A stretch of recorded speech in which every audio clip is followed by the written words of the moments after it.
ঠিক কত মানুষ হলে সেটিকে মহাসমাবেশ বলা যায়? এমন প্রশ্নের উত্তর যাদের জানা ছিল না তাদের জন্য বড় উদাহরণ হয়ে রইল শুক্রবার বিকেলের শাহবাগ চত্বর।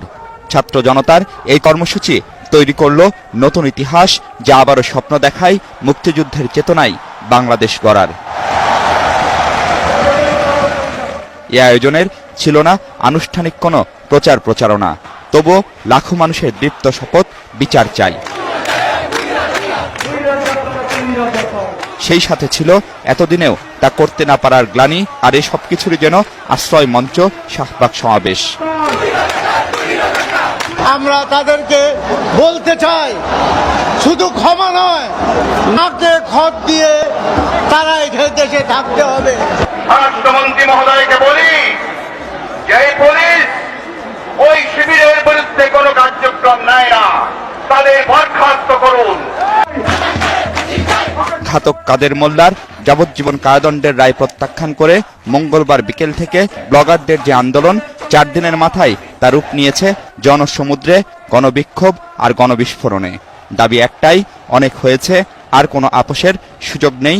এখন সময় প্রতিরোধের, ন্যায় বিচারের। নরম হয়েছে, এখন বলছে আপিল করব, আইন সংশোধন করব, মাঠ ছাড়বেন না, ফাঁসি হবে। আমি পত্রিকায় লিখেছি যে এই নতুন জেনারেশন খালি ফেসবুকে লাইক দেয়, এরা আর কিছু করে না। আমি লিখেছি এরা খালি ব্লগ করে, এরা আর কিছু করে না, এরা রাস্তায় নামে না। তোমরা আমাকে ভুল প্রমাণিত করেছ। আজকের মতো আনন্দের দিন আমি আমার জীবনে কোনোদিন পাই নাই। 2013 সাল 1971 হয়ে গিয়েছে। আমাদেরকে আর কেউ দাবিয়ে রাখতে পারবে না।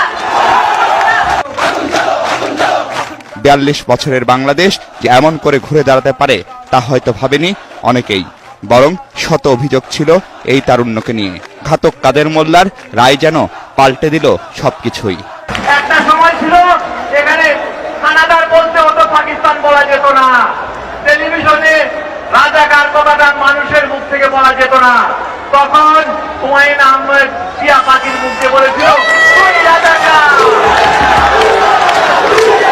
আমি বলবো, তোমরা বলবে হুমায়ুন আহমেদ উপর থেকে দেখছে, হুমায়ুন আহমেদ দেখো কাদের মোল্লা, কাদের মোল্লা, তুই রাজাকার, তুই রাজাকার, তাই দিন, তাই দিন, তুই রাজাকার, তুই রাজাকার, টাকা চৌধুরী, টাকা চৌধুরী, তুই রাজাকার, তুই রাজাকার, কামরুজ্জামান, কামরুজ্জামান, তুই রাজাকার, তুই রাজাকার। তবে আপসীন তারুণ্যের সুস্পষ্ট ঘোষণা, আর পিছু হটার সুযোগ নেই, তাই অব্যাহত সংগ্রামের শপথ।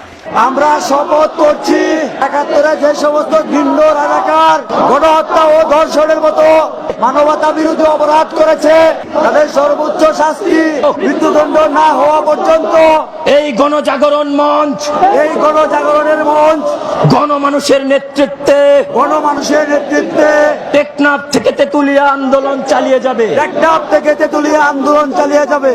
এই মহাসমাবেশ বাংলাদেশের মুক্তিযুদ্ধের বিরোধিতাকারী জামাতে ইসলামীকে অবিলম্বে নিষিদ্ধ করার দাবি জানাচ্ছে। সেই সাথে দাবি, কেবল রাজনীতি নয়, বন্ধ করতে হবে জামাত শিবিরের অর্থনৈতিক কর্মকাণ্ড। অন্যরকম অভূতপূর্ব এক বাংলাদেশকে দেখলো আজ সারা বিশ্ব।